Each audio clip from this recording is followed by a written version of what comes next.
You're listening to A Mighty Fortress, celebrating 500 years of Lutheranism. A mighty fortress it is our God, a trusty shield and weapon.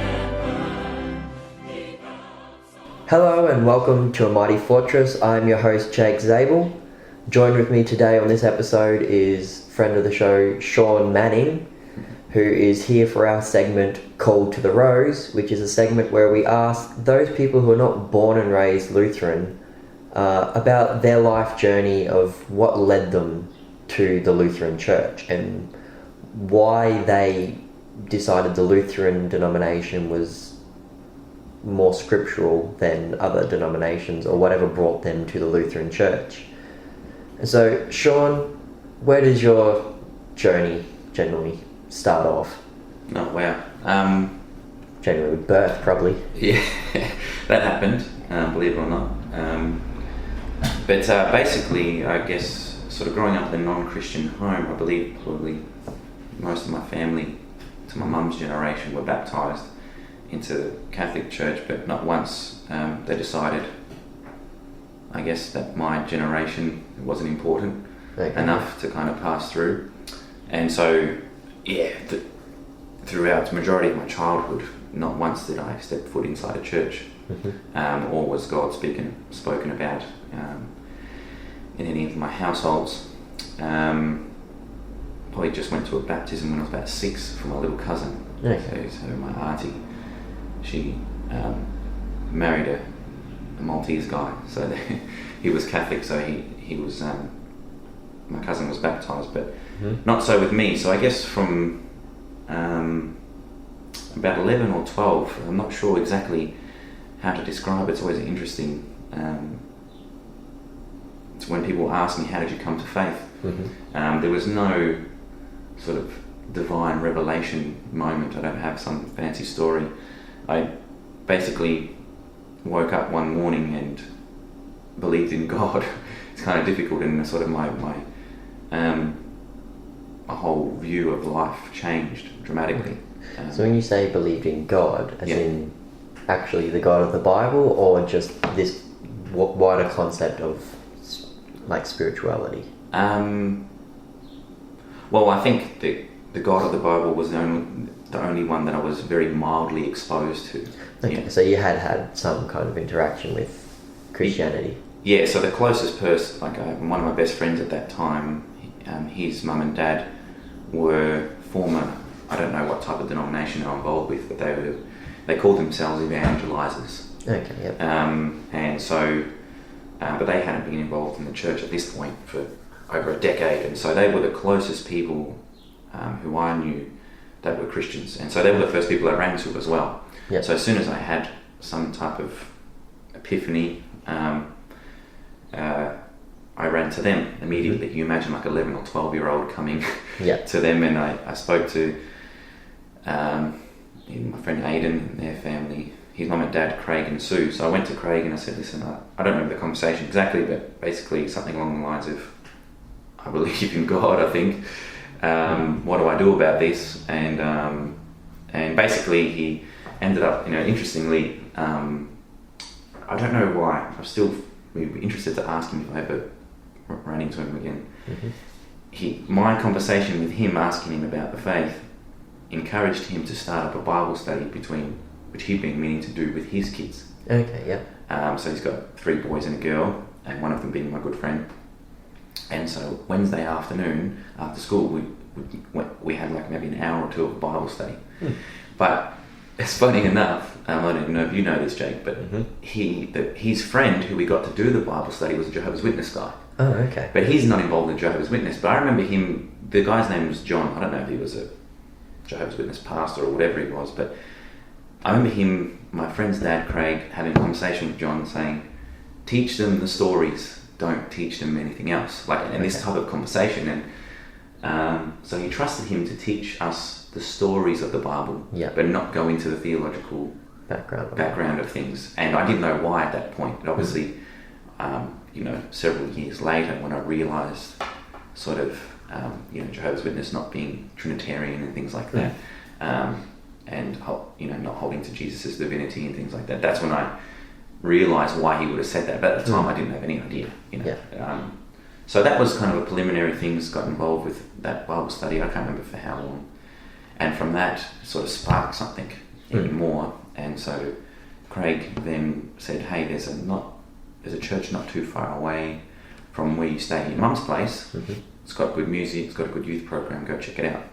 And it was so eventually I know when I got the courage to go, dragged a friend along, and my mum took me, much to her surprise, that I actually even wanted to go to church. Mm-hmm. This is the first person out of the whole entire family, and probably one of the younger ones, obviously, being 11 or 12, that had any desire to go to church. Yeah. And but she didn't stop me. She wasn't opposed. She was confused, but she definitely wasn't opposed.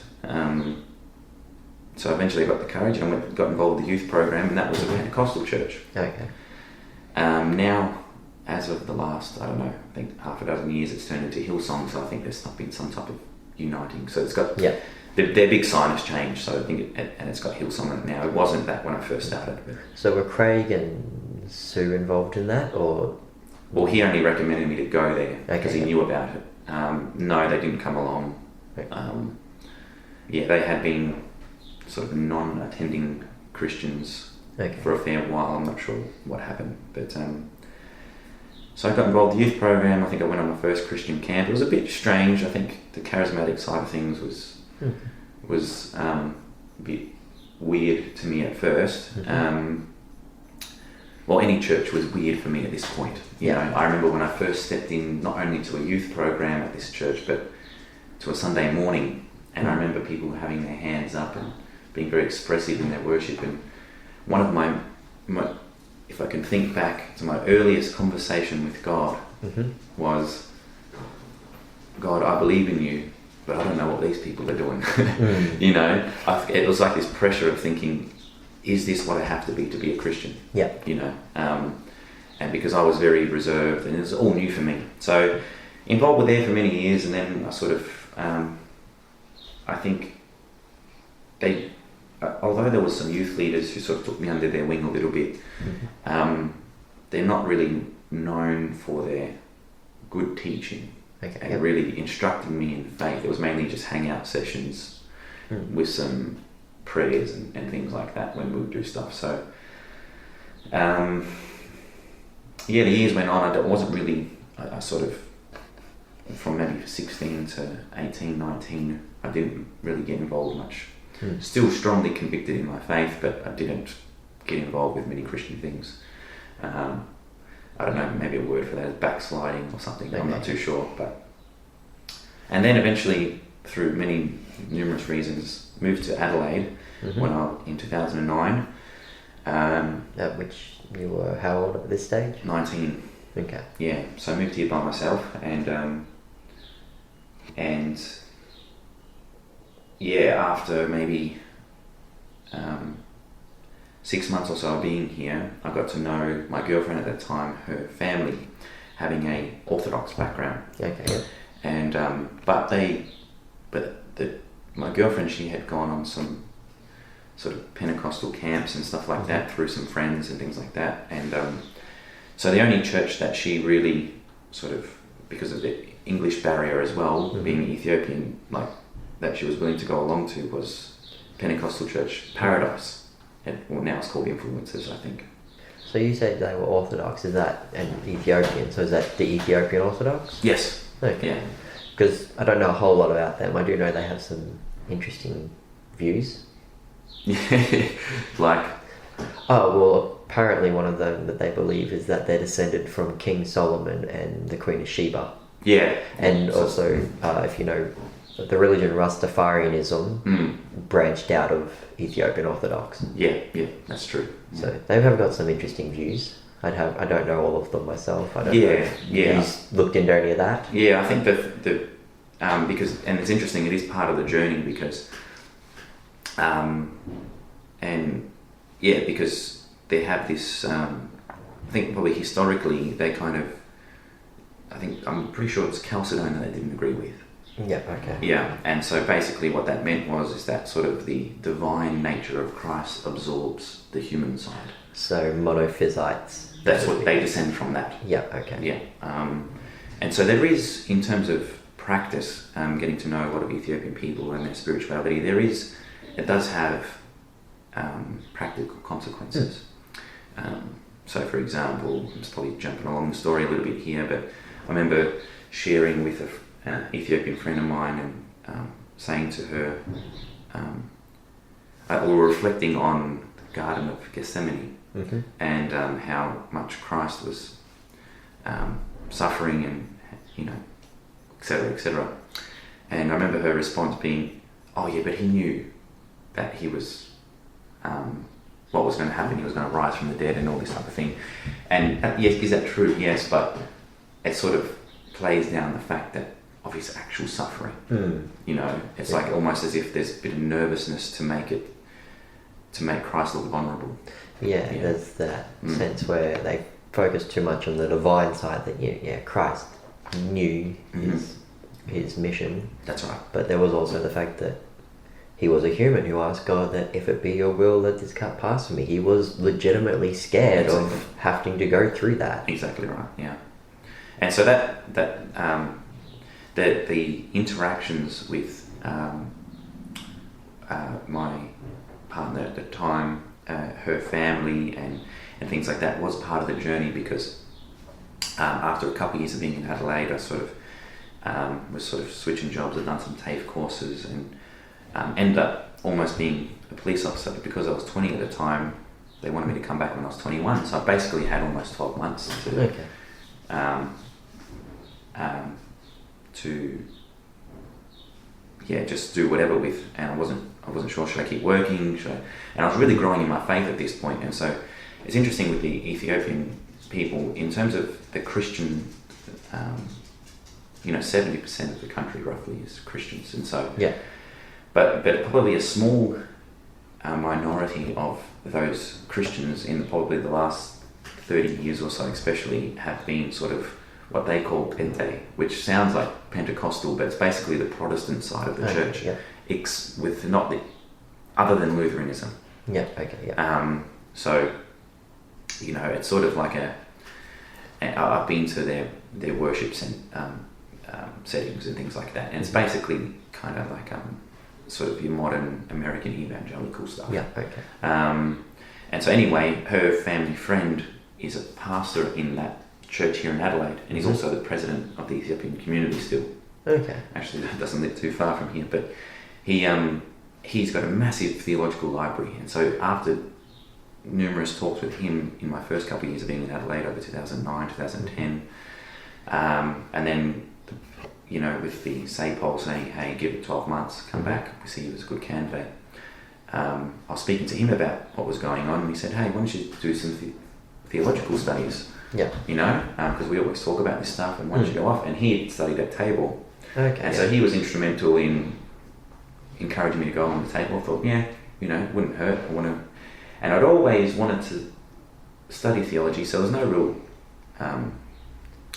there was no purpose behind going there necessarily, other than the fact of learning something, and getting deeper into God's word and things. So you weren't looking at becoming a clergy or anything at that stage? No, I was questioned a lot about it, but you see, at that point I was very much in the only church that I was going to was Influences, and so when people would mention pastor, are you going to be a pastor? That's what I would imagine, and that's all over my time of being a Christian. That's all I've really been exposed to. Okay. And so automatically I would go, "Oh yeah, okay, Pastor Ashley from Influences," and then I wouldn't resonate with it. So what's Influences? So it's basically what is now known as Influences was Paradise Church. Okay. So there's sort of a Pentecostal, well, they probably officially call themselves AOG, part of the ACC community. Okay, I'm just going for the listeners as well. Also, you mentioned Tabor, just for the listeners. Yeah, sorry. so it's an interdenominational Christian college. Okay. So there's no specific denominational label, although it is fairly it is a bit widespread. Mm-hmm. You know, but there's a majority of the lecturers and things like that are Baptists. Yeah. Um, Which I think is very interesting, just to note, with a lot of non-denominational churches, Yeah. they tend to be their own denomination in and of themselves, which Absolutely. is generally some kind of evangelical Protestant. Yeah, and similar with things like when you want to ecumenical things. Usually that means, you know, non-liturgical, non-sacramental, you know, no gowns, you know. So it usually is. Of course, because those are issues that people argue over. If you Yeah. want to be non-denominational, you just sweep everything that you disagree over under the rug. Yeah, it's been unfortunate, as if things don't matter. But so they're really. I go to Tabor, and after about a year or two at Tabor. Oh, by the way, Tabor does offer other things other than theology. They have teaching degrees there, and they have an arts department and things like that, and social sciences. So it's not just theology and ministry, but that is a big focus. So I then ended up signing up for a BTH, so a Bachelor of Theology, but not sort of still indecisive of, do I see this through? What does this get me? Do I go back and apply at St. Paul, etc., etc.? So really went into it not knowing what to do, and it's a bit of a you can say courageous, you can say naive sort of step, because what does this get me? You know, it can't be measured, this type of stuff. And so anyway, I've done it, and it was very good. It was a lot of great lecturers, a lot of and it really sparked a lot of thought. And they come from various backgrounds. So even within sort of Baptist guys, you got Baptist Calvinists, and then you got Arminians as well. So it was interesting to see them dialogue. And then there was a guy who, man, he later on, when I sort of come to the Lutheran church, I always thought, this bloke's borderline Lutheran, the way he talks, the way he expresses his theology. But he identifies himself as Pentecostal, not so charismatic version of it, I think. Yeah, but, okay. I ended up doing 2 years. So I forgot about SAPOL, but that was for the first time throughout coming to faith when I was about 12 years old, realizing the significant differences of denominational theology, and it was very confronting, and confronting at first for a negative sense, but then also there's a positive aspect, because it made me think deeper and made me think, wait, these things matter, you know. And so I remember we'd done a basic history of the church, great history lecturer, and my first assignment that I did on the history of the church was, I think the question was the essay question which I picked up was something along the lines of, are the Anabaptists crazy? Okay. Yeah. Or were they, I don't know what I can't remember the alternative to the question. Like, it was one question, but it was sort of, are the Anabaptists crazy, or do they have a point, pretty much? Yeah, okay. How it was actually phrased, I can't remember. But I picked this up because Anabaptists were interesting to me, right? And so I researched this essay, and to be honest, at that point, I resonated a lot with them. Okay, yeah. You know? So just to ask, have you been baptised by this stage yet? No, I wouldn't have. No. Okay, yep. No, definitely wouldn't have. That was picked up later on when I first come to the Lutheran Church, which isn't too far in the story. Yeah, because I just meant you were talking about Anabaptists, and they tend to have multiple baptisms. Yes. So no baptism at this point in my life. I think I had like what white Australians would call a christening. Okay, yeah. Where godparents are given, but there wasn't even church service. It was just in my auntie's backyard with a barbecue and some godparents. Oh yeah, my mum's friend and my mum's cousin, and oh yeah, there we go. There's a godparent, Shaun, sort of thing. Okay. So I done an essay on the Anabaptists, and I resonated with a lot of what they were talking about. And you see, at this point, I was with my partner at the time, with her family, dialoguing with these things, because these were the first family that I had been involved with, who sort of were my family, who spoke about God. You know, in my upbringing, it was, you know, I was the only one bringing this stuff up when I came to faith. And it was often met with, okay, Shaun, yeah, that's good for you, type of thing, you know, and you just do your thing. To much of my frustration. And so meeting her and her family was the first time that there was a Bible in the house, that grace was said, you know, that God was spoken about, not only in sort of passing language, but also in terms of talking about who he was, what role he's playing in their life, etc., etc. And so while in the midst of this essay, I was dialoguing about these things, and obviously the Orthodox holding to infant baptism and the Anabaptists strongly opposing this stuff, I was coming from an Anabaptist side. So I remember this dialogue over the kitchen table, and I think I gave that poor woman, mother-in-law, a bit of a hard time, I reckon, because I saw where they were coming from. You know, how is it legitimate? Faith is necessary. You know, and you know, because you haven't responded. You know, you haven't, and so how can it be legit? That was the basic crux of it. Yeah. And then I done another history topic, which was more focused on the Reformation. Yep. And obviously the Anabaptist part of the Reformation, but and then that was on the 4 views of Holy Communion at the time of the Reformation. Okay. Yeah. It's interesting in hindsight now that I'm part of Lutheran Church that these were the very things that got me there. Yeah. But I'll pick up that in a second. So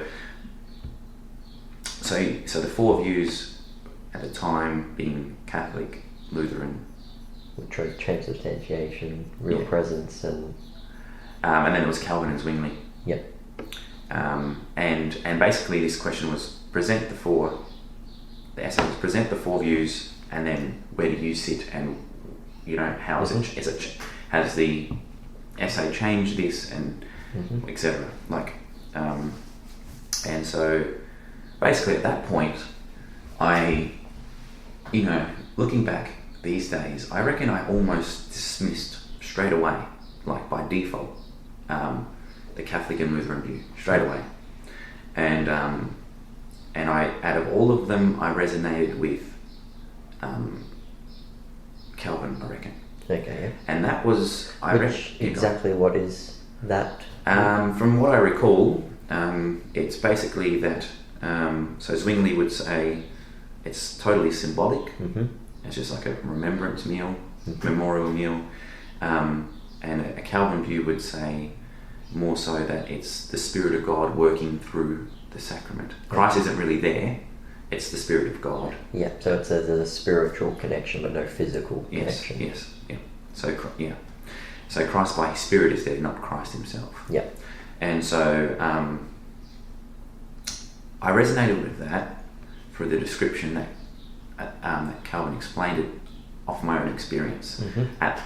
When I have communion, with my own experience of communion was at this point, as a non-baptized person, interestingly, at influences, Paradise Church, they'll have communion randomly at times, and it is a spiritual moment, remembering Christ's death and resurrection and things like that. And so I thought, Calvin's got a point there, I can see that, and that's what I went with. And so that was also another conflicting when I brought that up with my mother-in-law. It was obviously another conflicting area because she would hold to the real presence, and that didn't make a lot of sense to me. And I probably was partially persuaded because. Oh, so this is your mother-in-law, the Orthodox. They have real presence as well. Yeah, it's sort of more of a Catholic view of the real presence. Yep, so transubstantiation. Yeah, something along those lines. And Because I've never properly understood exactly yeah, the difference between the Orthodox and the other Lutheran Catholic view. yes, it's closely aligned to the Catholics. I don't know if they'll disagree on much. Okay, yeah. Off the top of my head, I can't recall the significant differences, but they'll definitely say that Christ's body and blood is there, Yeah. and that it is Christ's body and blood. Mhm. Something that non-Lutheran Protestants wouldn't hold to. Yeah. Right? And anyway, so whilst this is all going on at table, and I think part of the reason why I come to the Calvin views, because a lot of people around at this time, like some of the guys were Baptists and Calvinists, and so they're very persuasive. And so I think that affected my thinking at that point. Yep. But at the same time, as well as my time at table and things that were going on there theologically and what that opened me up to, I also started to critique where I was going to church. Yeah. Okay. Much more significantly, and there was already some practices that sort of made me uneasy, but they weren't enough to kind of make me run away somewhere else. Yeah. And my basic, other than aspects of worship that were kind of a bit, I felt as if, oh, okay, I didn't know enough to critique it at that point, but I just felt something wasn't going right here. But it was more so, I would see that in things like, in less theological eyes, like not so significantly theological reasons, like the pastor would preach on momentum for 5 weeks in a row. Okay. Yeah. You know, I just knew that didn't seem right. You know, I didn't have good reasons, but it just like, wait, momentum again? Like, it was pretty much recycled sermon week after week. Yeah. And then there was some, but there was also an aspect of, there wasn't a lot of, it's a big church, and this is a 25-minute drive from where I'm from, and I was passing all these churches, and I thought I should be going somewhere more local. So these thoughts started to spark, as well as thinking, is my church doing things right in terms of baptism, communion, things like that? But basically at that point, I just wanted to get more involved in the local community. Yeah. And so I spoke to a friend who also began studying at table, also went to the same church as me. And we met up one night for some $10 palmies down Port Road. Okay. And I said to him, you know, I'm feeling this way about this, and I'd like to get more involved in the community. I feel like at church we don't really do stuff. It kind of feels inbound. What can we do? What do you reckon? He's like, yeah, I feel similar. What do you reckon? Maybe something like St. Vinny's or something. Let's give them a call and we'll just get involved with the homeless shelter or something like that. And so within a few weeks I'd done that, called them, and basically, they said, listen, great to have you on board. There's a couple of homeless shelters around, kind of like soup kitchen type stuff. Yeah. There's one in the CBD, or there's one in Ferryton Park. And me living not too far from Ferryton Park, only a suburb over, I thought, well, Ferryton Park makes sense. So they gave me the address, and they said, okay, this date, it's on Friday nights, etc., I'll go there. And so within a few weeks I went there, and it was at the back of St. Paul's Lutheran Church, Ferryton Park, so they use the hall. And several of the members were also volunteers there. And so, went there, I think it was once a fortnight on a Friday night, and I reckon my second or third time there I met Pastor Bryce, which was the pastor at the Lutheran Church there in St. Paul's. And it was just brief, and because what he would do was, that was not a ministry of the church specifically, but he would come and just mingle with the people, and because these are people from the local area, he would see that as a ministry opportunity, more so. This is a strict ministry of the church, because it was St. Vinny's. Yeah. And and then so I met him one night, and then the next time I was there, he was there again, and we got to know each other. And so me, my mate Paul, who was also studying at table, same guy I met up with palming for some palmies with. Yep. And so we got to talking in the courtyard, just outside the church, and about our journey, where we're at and things like that. And interestingly, he was an ex-Baptist minister. Okay. So he'd spent 20 years up in the Riverland, working with Aboriginal people in the Baptist church there. And him and his wife. And so we got to talk about that, and it was just a theological discussion about things. And to be honest, specifically, I don't remember what we were talking about. But at that point, I'd already been having some qualms about my church and certain theological things. And eventually, after meeting with him, we had probably 2 or 3 almost till midnight conversations in this courtyard. I said, hey, I don't live too far from here, and do you mind if I come along to church? And obviously, being a pastor, he's not going to say no. And I came along there one Sunday, and I literally didn't go back. Okay. I was there Sunday by Sunday after that. There was something there that was going on that really brought me a sense of peace in all of this messiness. A couple of weeks before this, I'd been at my church at Influencers, and they had a youth meeting and young adults meeting, and there was some, whether or not the Lord was actually using people to speak prophetic words or not, I'm not sure. But it seemed a little dodgy to me. Anyhow, eventually, after a few months of being at the Lutheran Church, I met up with Pastor Bryce very regularly. And this is the first time that I'd met a pastor, like other than high and by. Yeah. I'd been at that Pentecostal church for many years, and because it's so big, you never get to meet the pastors. Okay. You just never do. You always meet maybe a young adults pastor or something, or a youth pastor, but you never meet The pastor. or his wife or anything. And within only a few months, I was around Pastor Bryce's place for dinner. He was inviting me around, and we just got into many, many talks. And he shared with me reasons why he became. This is a person who had been a Baptist pastor for 20-something years, and yet went back to seminary at the Lutheran College for 2 or 3 years. Like, that's a big jump, what had happened. And so he started to share his story, and it resonated exactly where I was at. And I started to unpack it more and more. And that's when, sadly enough, I reckon that I'd heard the gospel the most purest. Have I heard the gospel before? For sure, right?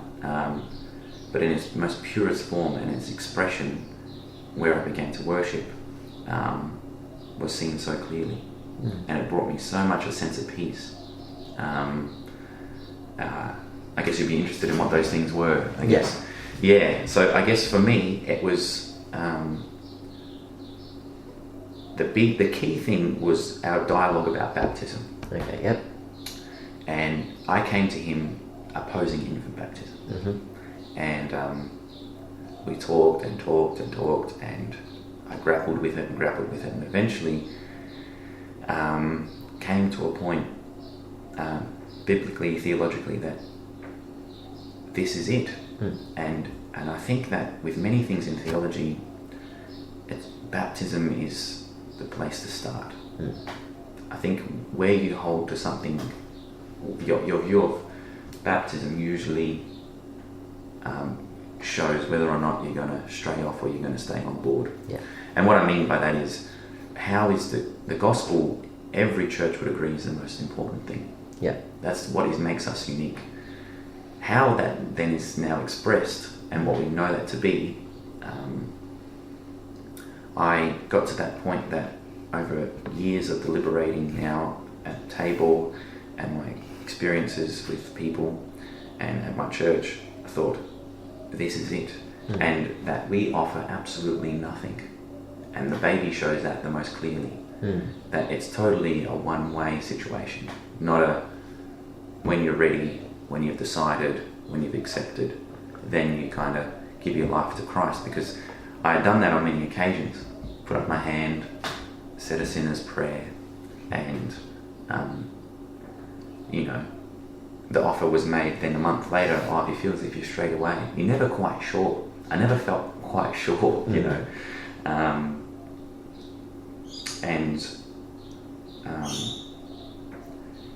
even the expression of worship. So baptism was a starting thing, but in the expression of worship, where it felt like I was almost non-existent at times. Yeah. In comparison to how I experienced worship elsewhere, I was there at this church and it felt like I almost didn't have to be there. I know it sounds like a negative thing, but it was actually a positive thing, meaning it's not about me here. Yeah. And that I didn't know how the language to put onto it at that point, but that was what was going on. And then so I was only there a matter of a month or so, and Pastor Bryce said, so are you baptised, Shaun? Because every time he would, that was strange for me too, the words institution and things like that. Never seen this type of stuff before. He would say his own invitation of our Lord Jesus does give us his body and blood as we partake in this bread and wine. So if you have been baptised and you believe that this is for you and for the forgiveness of sins, come, all is ready. He'd say that every week, and I've got it locked in my head because he says it all the time. Yeah. And that puts you in a confronting situation. Am I baptised or am I not? That's exclusive. Come only if you're baptised, basically, and you believe this. And so I already heard that, but then we were driving in the bus, dropping some people off one day, and he said, Shaun, are you baptised? And I didn't know. I've never been. Interestingly, I've been involved in this church for many years, and nobody had ever mentioned to me. There have been some invites, not personally, but a church advertisement of those who'd like water baptism, they would call it, come on this particular date, and we can do it. And so that was the closest I'd ever been invited, or even had to question what baptism was. And even though I'd done an Anabaptist essay, it was never spoken about in a way that was, in terms of the Christians who I was involved with, as a necessity. And so Pastor Bryce, in the midst of our conversations, asked me overtly one day, have you been baptised? And I had to go researching. I had to ask my auntie, I had to ask my mum, well, we did do a christening for you, and okay, but was I baptised though? Who was the bloke who came around and done the christening? And it was just some celebrant from Footscray in Melbourne who came around, had no link to any church or anything like that. And so, so it was only in 2013, study table from 2011 to 2013, and I was baptised in July of 2013.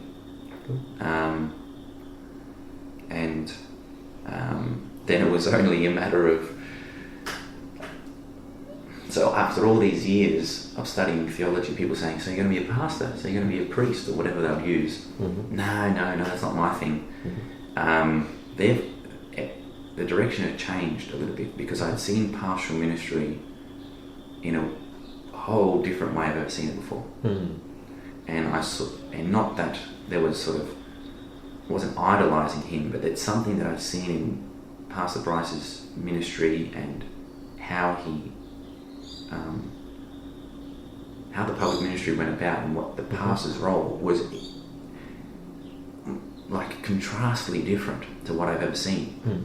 And I thought, maybe this might be for me. And so I was only there, I became a member, I was baptised, that goes hand in hand, within about 6-7 months of being there.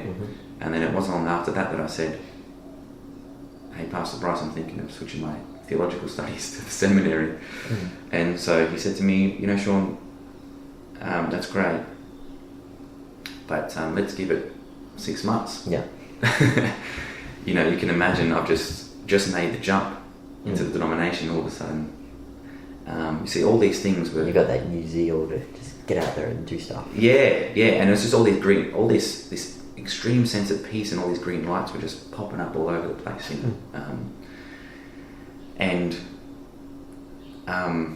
he said, give it 6 months and if it's from the Lord, it's not going to go away. And so in typical Shaun fashion, I think I waited about 2.5 months or so. And I said, Pastor, yeah, I'm thinking of going to 7 still. You remember that, right?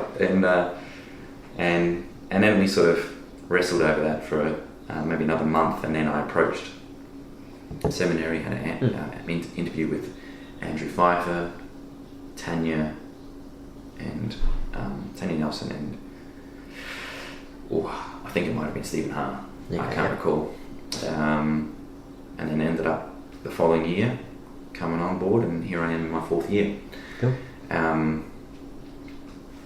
So that's basically the general journey.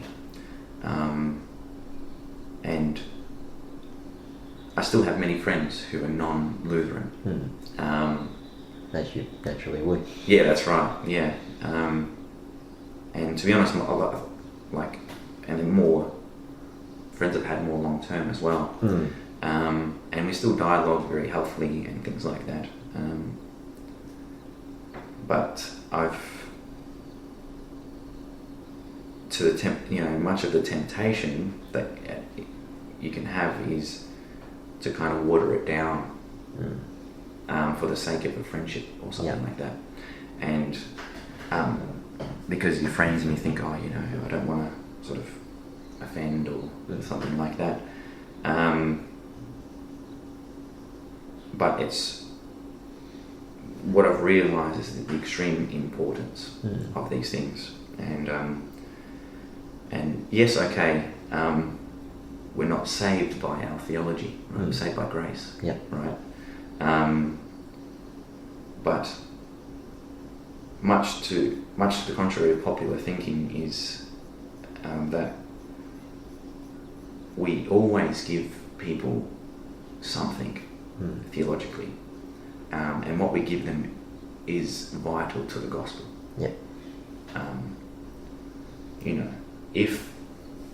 If I offer something, and Luther, I think reading the Galatians commentary, I think in the preface to the Galatians commentary, he says, and this is when it started, all these old things that I used to do with the Anabaptists and the Calvinists, all these other things started to be reversed, right? Because Luther, in his refute of the Anabaptist thinking,